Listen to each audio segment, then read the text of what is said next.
just been working on self changing evaluation. I've been through one therapist so far. I'm on my second. We've had one session, and I'm just now learning that my last therapist wasn't even doing like the DBT skills with me, which is so weird because it's like my biggest condition is the BPD. You know what I'm saying? Like, it pretty much overshadows my PTSD, my bipolar, the depression and anxiety. So it was like weird that she wasn't practicing those things for me. And our sessions were really disconnected. But I lied. It's my third therapist, actually. And that therapist wasn't in this area because I had moved. But they couldn't help me because, I don't know. But at least he was honest about it. I feel like my last therapist kind of was like taking me for a ride. Like she was letting on like she really cared and that she could really help me. But she wasn't really doing any work with me. Like there was no tips she was giving me. She was just kind of like listening to everything I was saying and be like, yeah, I understand why you feel that way. And then that was the session. You know what I'm saying? Like, so I wasn't getting anywhere, like, and I'm still not getting anywhere.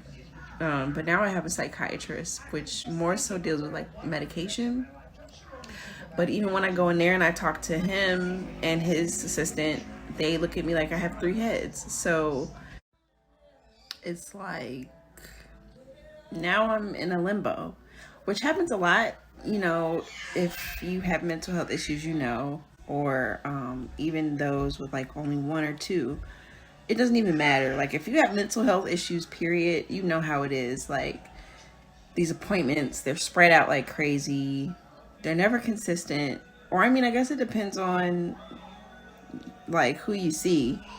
But I live in like a metropolitan area, so appointments are crazy. Like they're sometimes 2 to 3 months out.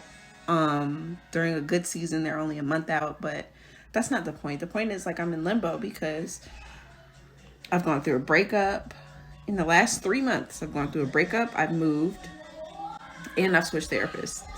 So I'm very vulnerable mentally and emotionally. And when I'm vulnerable like this in these many ways, I make the most mistakes. This is usually when I hit, okay, so I play The Sims. And if you play The Sims, you know that there's 3 speeds you can play on. Regular speed, which is like everything moves like normal. Fast, which is like the second speed. Things are kind of speeding up, but they're not too fast. And then there's extra fast, like the third speed, which is like the quickest the game can move. Everything's moving super fast, and you can't really keep up. So when I'm vulnerable like this, I go into either the second or third speed. Not on purpose. I don't know what. Maybe it's like a survival thing for me.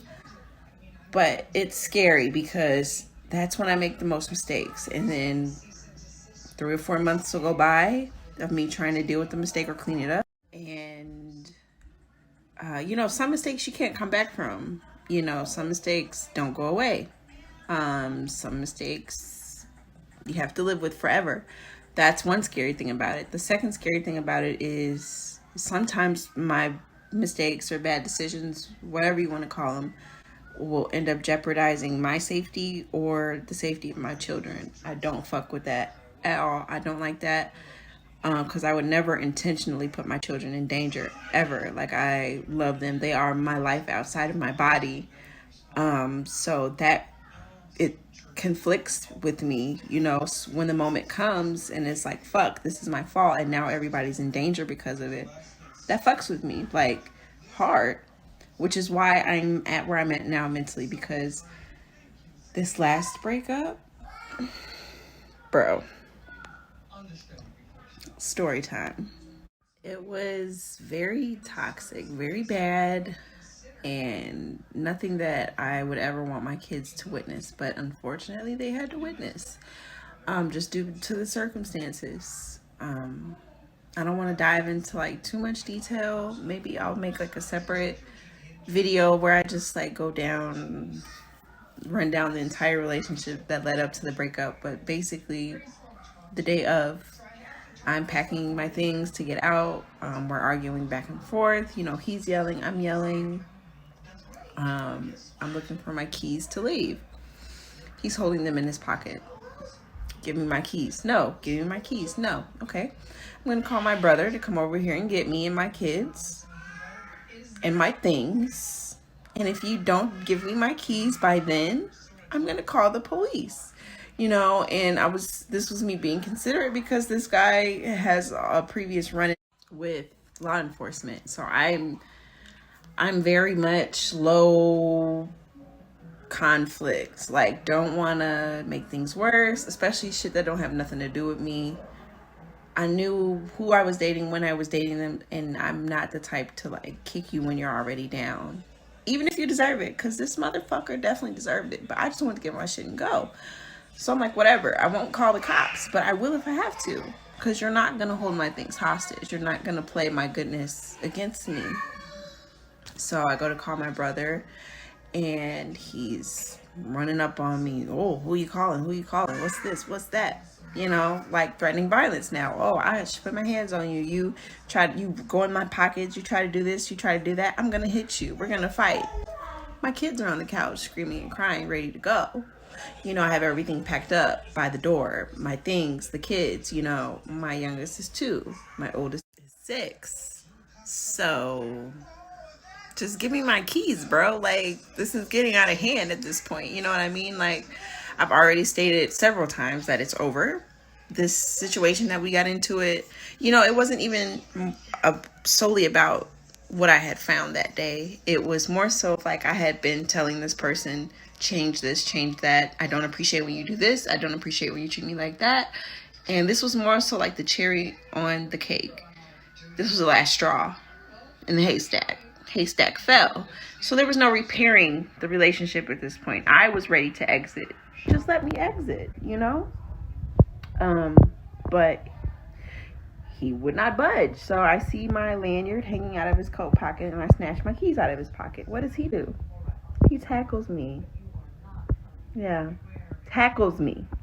Football, NFL. Tackled me on the floor. Like, you're gonna tackle me, bro?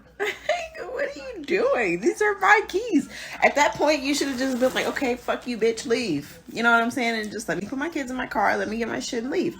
But that's not how it went. So I had tucked the keys under me. Like, I balled them up in my hand, tucked them under me. I was trying to push the panic button, but I couldn't do it without him having the opportunity to snatch them back out of my hands. And I wasn't trying to do this all morning. Like, he gets off for work at 4 a.m. And so that's when we started arguing, about 4:30, 5 o'clock. I'm ready to go, you know, and it's too early in the morning for all of this. Just let me go. So I'm going to do what I need to do to get out of the situation. So I'm just holding the keys, trying to hit the panic button. That didn't work. He's on top of me. I'm balled up on the floor, fetal position, keys tucked under me. He's trying to reach on the sides of me to kind of get his hand under there so he can snatch the keys back. I don't know what else to do. I'm going to be real. I didn't know what else to do because I can't free my hands or he's going to get the keys back and we're going to go right back to pacing back and forth in the house. I got to get me and my kids out of here and I'm not leaving my car. So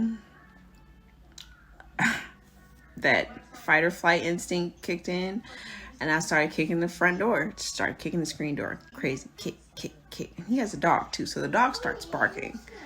I mean, the dog was already barking, but now the dog is barking. Like, you know what I'm saying? And something in his mind was just like, he just got off me and he was like, whatever, dude.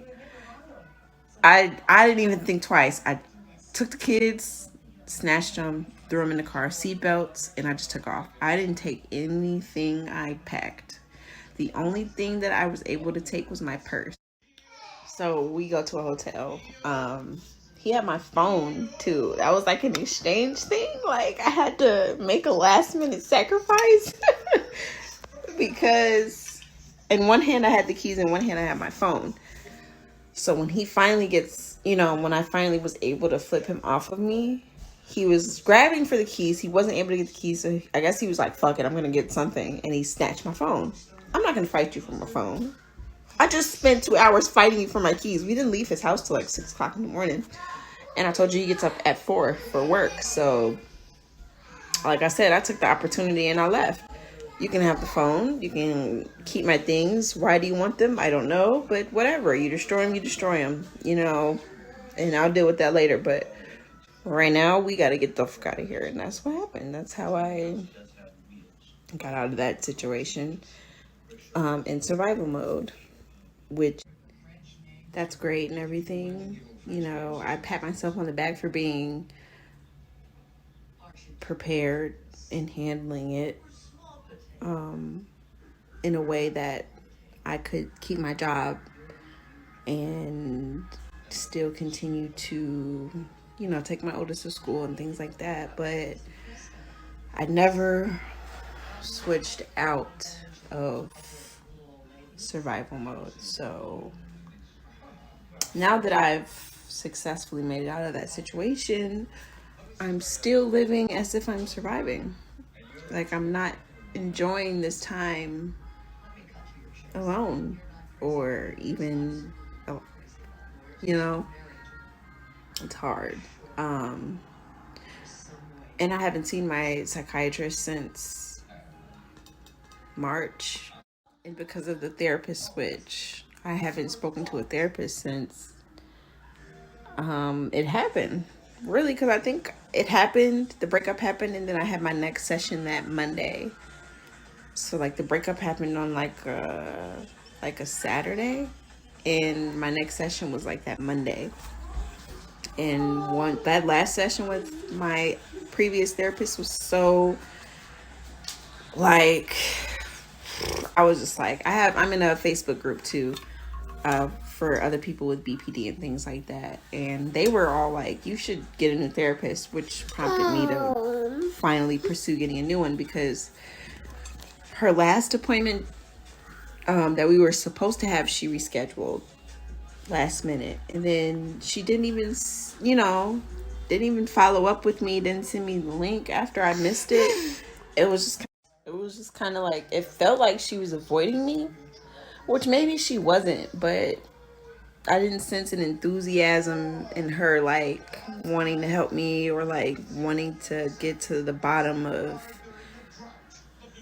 like how I feel and what I need to work on. It just didn't seem important to her, or urgent, or whatever the word is that I'm looking for. I don't know what I'm looking for, but I just didn't feel like she cared, when you miss an appointment, you would think that they would be like, when are you going to reschedule? Is everything okay? We had an appointment today, right? I didn't hear from her at all. I was like, hell no.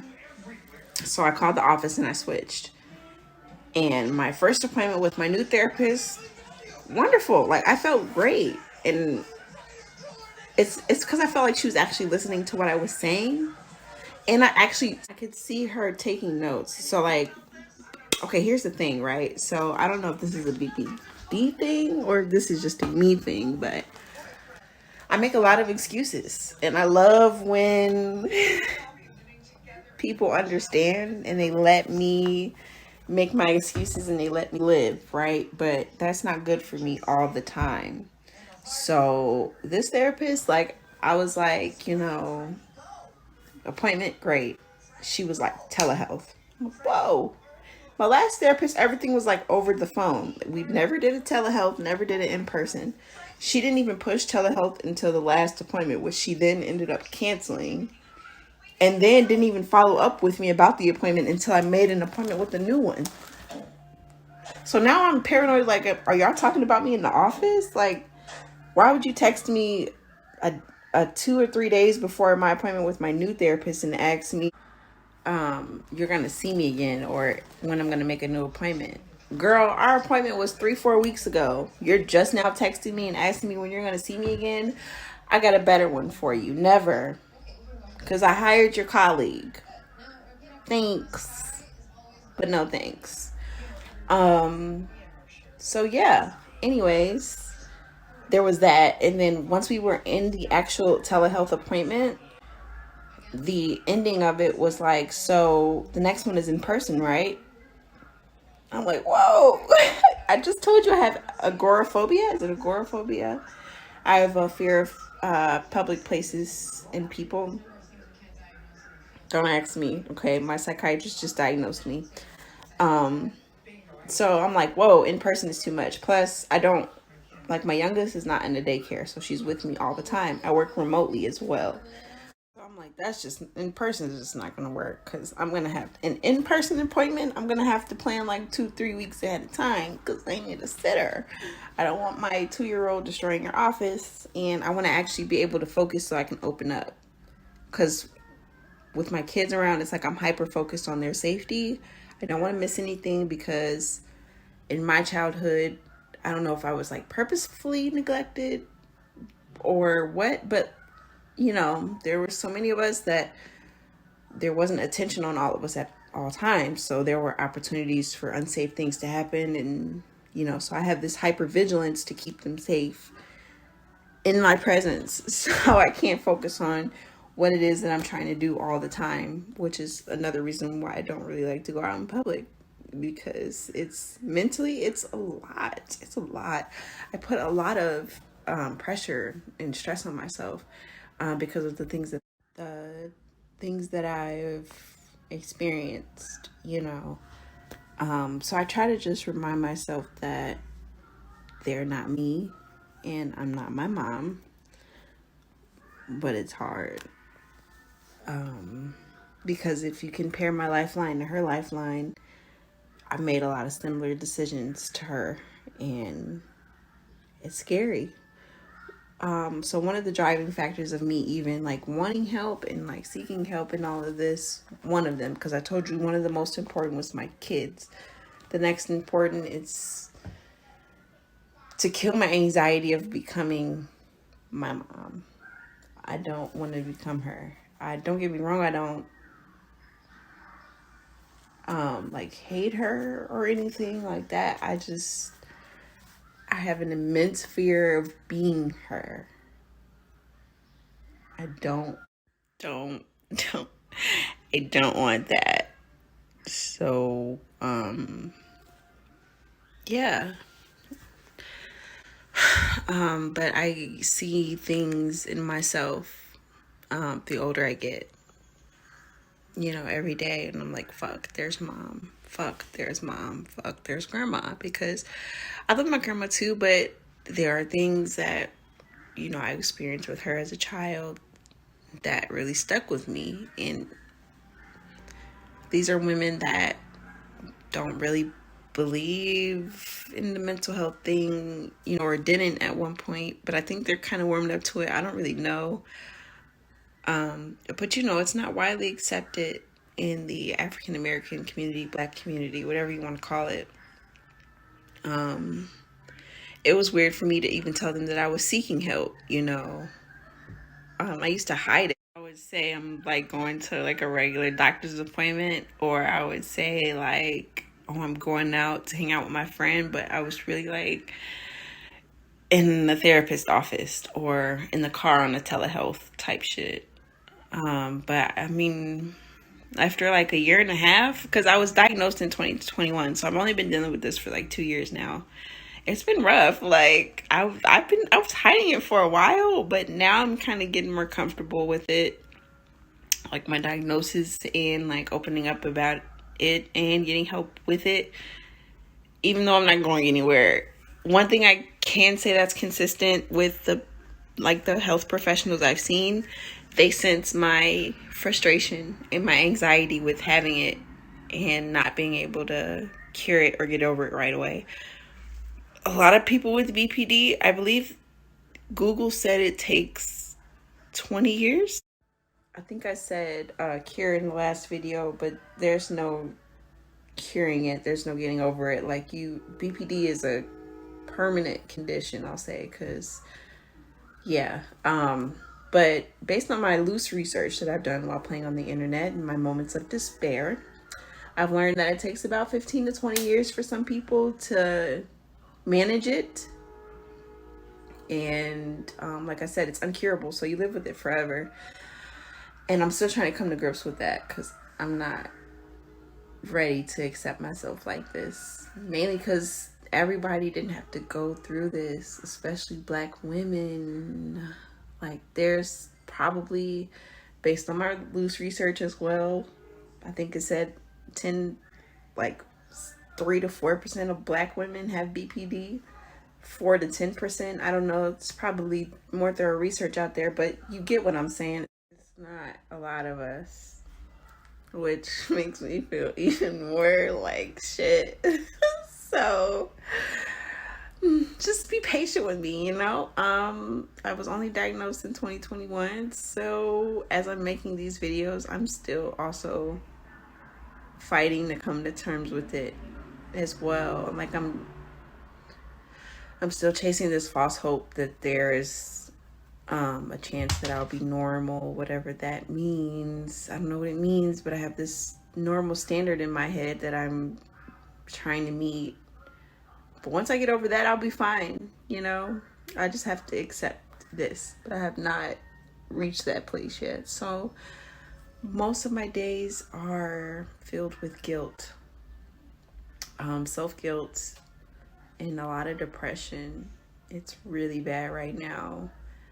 And yeah, that's it. I guess this will be considered like my introduction video. I just felt the need to share, and I guess I'm done. Shutting down. No, but seriously, I think my next video I'll cover like my relationship patterns, because one of the side effects, yeah, I think that's the word I'm looking for, of BPD is stormy relationships. So I'm gonna cover like some of my most like crazy and toxic relationships, family and romantic, and just give you guys like a rundown of like why I got diagnosed in the first place and what drove me to go see a psychiatrist, because I was like delusional for a while.